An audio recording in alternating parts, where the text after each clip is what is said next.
जय श्री कृष्ण। राधे राधे दोस्तों।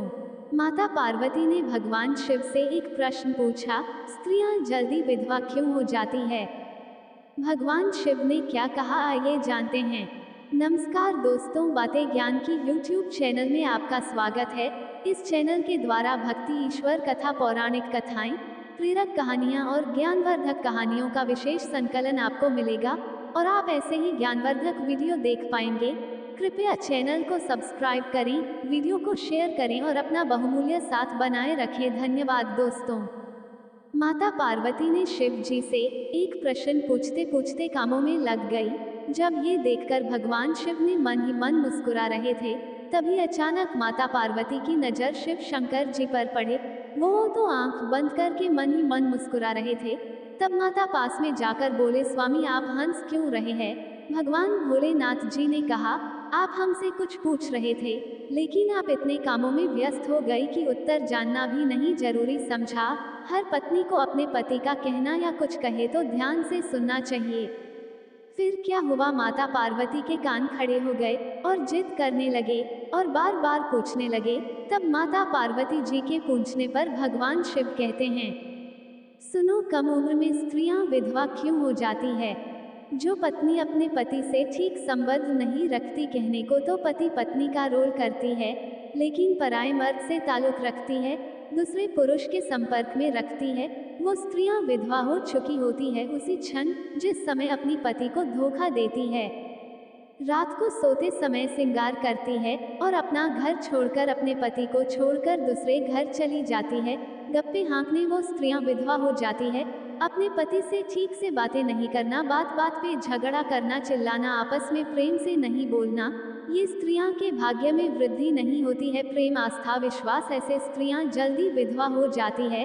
और सिर्फ स्त्रियां ही गलत तरीके से जीवन खराब नहीं करती है, पुरुष भी इसमें शामिल हैं। माता पार्वती से भगवान शिव बोले, यह स्वनारी परित्यज्य निर्दोषा कुलसंभावाम परदारतो हिस्यादन्या वा कुरुते मनः सोन्य जन्मनि देवेशी स्त्री भूतवा विधवा भावेत। जो पुरुष अपनी निर्दोष कुलीन पत्नी को छोड़कर पर स्त्री में आसक्त हो जाता है या अन्य स्त्री को पर्याप्त कारण बिना ग्रहण करता है, वह दूसरे जन्म में स्त्रियों पाकर विधवा हो जाता है। या नारी तू पता त्यक्त्वा मनोवाक्काय कर्मभेद रह करोति वै जार गत्वा पुरुषांतर तीन कर्म विपाकेंसा नारी विधवा भवेत। इसी प्रकार जो स्त्री अपने पति को छोड़कर पर पुरुष में रत होती है, उसे हर जन्म में विधवा बनकर जीवन गुजारना पड़ता है, उसे ये कष्ट भोगना पड़ता है। वैधव्य स्त्री पुरुष दोनों को प्राप्त होने वाला कर्म फल है। अब चाहे इसे तप द्वारा इस कर्म का नाश करे या भोगों द्वारा और बढ़ाए, ये स्वयं के विवेक पर निर्भर करता है। एक बात और विशेष ध्यातव्य है कि सनातन आर्य हिंदू धर्म शास्त्रानुसार स्त्री पुरुष विवाह में स्थूल, सूक्ष्म तथा कारण तीनों के साथ ही होता है। अतः केवल स्थूल शरीर के मृत हो जाने से उनके संबंध नहीं छूटते। यही कारण है कि शास्त्रों में विधवा विवाह उत्तम नहीं माना है। किंतु यदि संयम की संभावना न हो तथा व्यभिचार की संभावना हो तो पुनर्विवाह कर देना ही उचित है।